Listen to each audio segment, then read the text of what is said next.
Então, assim, a nós, como sociedade, como entidades, agências, o que a gente está oferecendo para essas pessoas, né? Qual é o canal seguro que a gente poderia ajudar essas crianças? É muito importante que exista políticas anti-violência dentro das escolas.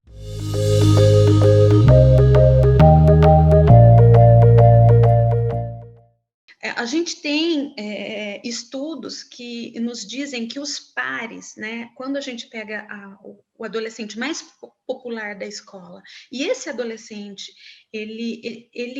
porque assim, você não conta para o diretor, mas entre os alunos todos sabem quem é o bulinado e quem não é. Quando você tem a pessoa que é popular ali e ela joga no seu time, a chance disso acontecer é menor, porque ele influencia as outras pessoas. Então, de novo, as políticas, como elas são feitas as atividades dentro das escolas, né? Se a gente trabalhar apenas com uma coisa ofensiva, com uma coisa que dá medo, a gente não vai conseguir esse vínculo com os pares ali para nos ajudar, porque você não vai conseguir, a nossa diferença de idade é muito grande, né, geracional, mas quem faz parte do meio, ele consegue influenciar de uma forma positiva. As famílias que são compostas hoje de maneira diversa, eu acho que ali tem um saldo muito positivo, porque a gente já não vai ter um olhar tão conservador, né, e de um único modelo de família, né? A gente tem que ter essa amplitude e cada vez mais, se a gente tiver pessoas inseridas com famílias diferentes, as discussões podem ser diferentes. As discussões sobre esses assuntos, para o jovem, ela não pode vir numa cartilha, gente. A gente não aprende da mesma forma que a gente aprendeu tabuada e história. Isso tem que vir, Sandra, de uma maneira honesta, sentar com eles, roda de conversa, falar sobre doenças sexualmente transmissíveis, gravidez na adolescência, violência na comunidade. É um assunto que faz parte da vida desses meninos e meninas. Entende? A partir do momento que você dá voz para esses meninos falarem como é na comunidade dele, você vai ganhando a confiança para discussões maiores. E a gente pode chegar numa discussão. Por que é que a gente, então, ofende o amigo que ele é fora do peso? Não faz muito sentido. Então, dói nele, não dói em você. Sabe, essas discussões, a gente chega próximo daquilo que é vivenciado para eles. Agora, se a gente tentar, de uma maneira opressiva, criar regras num padrão de aprendizagem que não funciona mais e impor isso de uma maneira... Assim, a gente vai ficar sempre no raso, vai ser uma discussão sempre infeliz e que não vai produzir resultado. E mesmo que a gente perceba, né, Vanessa, que esse padrão estético também ele muda, ele não é mais o mesmo que a gente hoje vê há 10 anos atrás ou 20 anos atrás, né? Esse padrão estético ele também tem sofrido não uma série de ataques, mas também uma série de discursos que questionando o que é o padrão estético hoje, né? E a mídia tem muito a colaborar nesse sentido. E aqui vai talvez uma questão para a gente abordar ainda nesse trabalho, nessa entrevista.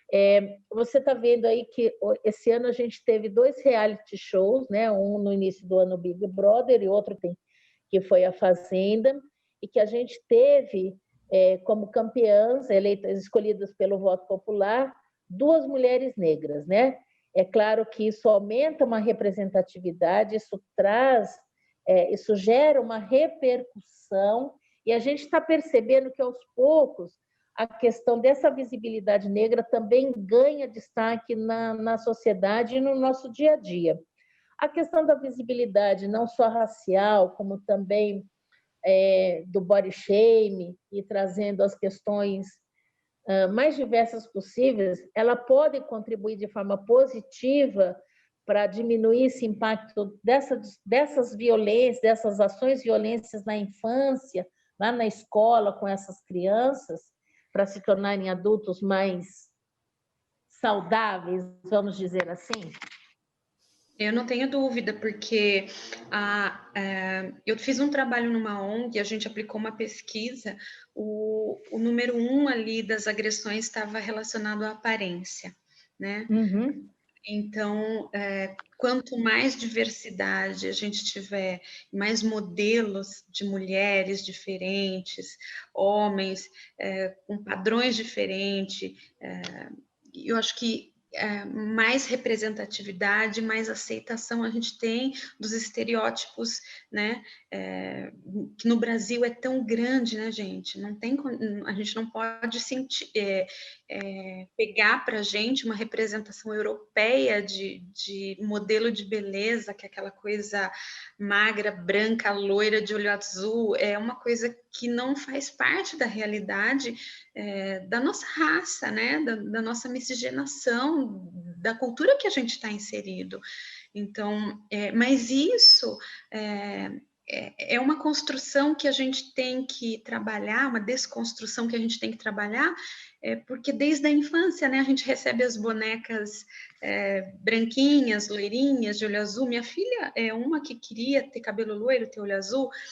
E quando a gente vai falando sobre introjetar essas coisas, essa coisa da saúde mental e da felicidade, é importante desde cedo, né, da infância mesmo, a gente entender e colocar isso, apresentar isso para as crianças, né? O que é que te faz feliz? Ah, eu gosto de jogar bola e eu sou menina. Ok, tudo bem, né? Por que não? Tudo bem mesmo, né? Uhum. Tudo bem, mas até pouco tempo atrás não era. Menina jogar bola, imagina, menina é balé, balé clássico, né? As mais ousadas faziam um sapateado ali, não é assim? Mas assim, então, essa discussão sobre saúde mental, ela é além do que a gente fala que está na cartilha, é por causa disso, é trazer para o real, né? A forma como a gente se comporta em sociedade, ela também vai tolhindo a nossa capacidade de realizar, não é? Por que mulher não pode dar opinião? Eu sei que tem muita gente que torce o nariz para o movimento feminino, né? Para o movimento feminista. Mas, assim, por que a mulher não pode dar a opinião dela, né? Durante tanto tempo, por que agora que a gente pode, incomoda tantas pessoas? Por que as meninas não podem jogar bola? Né? Por que menina não pode discutir política? Né? Por que um rapaz não pode ter um genuíno interesse pelo balé clássico, sem ser estereotipado? Né? Então, assim, são coisas que a gente vai... que a cultura vai enfiando na gente e vai deixando a gente muito infeliz. Então, quando a gente fala de saúde mental, é uma coisa interna, não é visto por ninguém, mas está lá. A sociedade reprime e você cresce, chega na vida adulta, quer trilhar um outro caminho e acaba colocando as questões sociais na frente daquilo que te traz uma realização, né?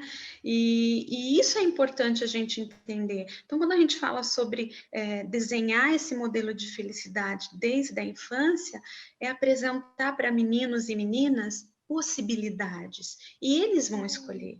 Só que as possibilidades, elas são muitas, né, gente?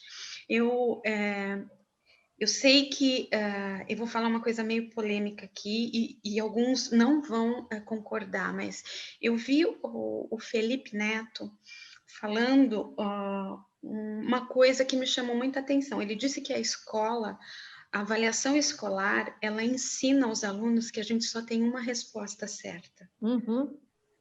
E ele está certo nisso. A gente não tem uma resposta certa. A gente tem muitas respostas possíveis para um problema. Então, assim, até a nossa maneira de avaliar na infância, ela reflete depois na hora da gente decidir na vida adulta. Então, por que a gente ainda tem aquela prova por que não tem uma outra forma de Uma avaliação, outra concepção de avaliação, né? construir junto, Uma outra. refletir. Exatamente, Sandra, exatamente. Por que a gente não provoca mais para ouvir? Tem que ser aquela coisa decorada, né? Um nome, se tiver então, assim, tudo isso está ligado a essa coisa da inclusão, do bem-estar, do preconceito. Eu sei que é muito amplo, a gente pode até parecer que está meio perdido, mas assim, o fio de raciocínio é um só, né? Deixar as possibilidades presentes na vida das pessoas, tanto de físico, quanto de emocional, quanto de comportamental, e os caminhos, eles estão aí, e a gente vai trilhar. Se não deu certo, retrocede, tenta outro, mas assim, a gente pode tentar vários caminhos, acho que esse é o caminho, né? Maravilha. E eu acho, né, complementando e finalizando, quando a gente estava conversando aqui antes, né, a gente colocou que a gente tinha detectado o ODS-3 para a Vanessa. E a Vanessa respondeu falando que ela também trabalhava baseado no 16.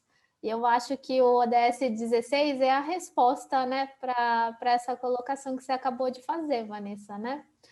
Que o que a gente precisa fazer é promover a sociedades pacíficas e inclusivas para o desenvolvimento sustentável, proporcionar acesso à justiça para todos e construir instituições eficazes, responsáveis e inclusivas em todos os níveis, né?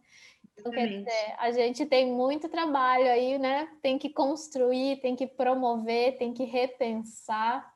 E uma das coisas que você falou antes, que eu queria que você finalizasse explicando um pouquinho para a gente, você falou que uma coisa muito importante era que a gente, como adulto, como criança também, que a gente aprendesse a entender a nossa maneira de pensar, os nossos, né, qual é a forma que a gente pensa, porque é isso que guia, né, essas ações e guia essas conversas que a gente tem com as crianças e que em último, né, no último nível leva a formar essa sociedade que não é inclusiva e não é pacífica. Então, como que a gente pode mudar? Dá para você nos dar uma solução para isso, para a gente poder criar um mundo, uma sociedade pacífica e inclusiva para todos? A gente pensa, a gente sente e a gente age, a gente se comporta.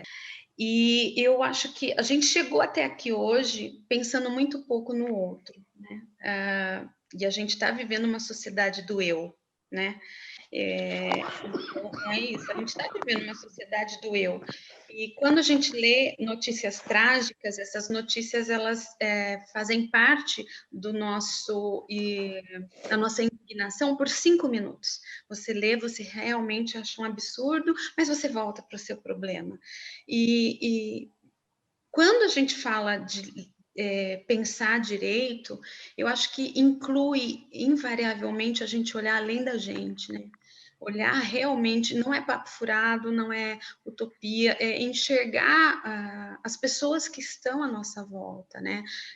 A gente não consegue fazer nada sozinho, é impossível você realizar alguma coisa na sua vida sozinho, a gente depende de pessoas, depende de uma cadeia de esforços para que algo aconteça, e muita gente não se dá conta disso, as pessoas acham que ela é sozinha, que ela que conseguiu, que ela estudou, que ela tem o mérito, ela tem o mérito, mas assim, houveram ali participantes ativos até essa realização. Então, transformar a vida dessas pessoas que estão perto da gente numa coisa mais saudável, né, com gestos simples, né, de agradecer, né, gratidão, que hoje é uma palavra que está muito na moda, mas assim, a gratidão, ela tem um efeito terapêutico na vida das pessoas. Tem gente que não tem nada, e de repente você reconhecer que aquela pessoa foi exatamente o diferencial para que você tivesse aquele seu momento, isso torna aquela pessoa especial.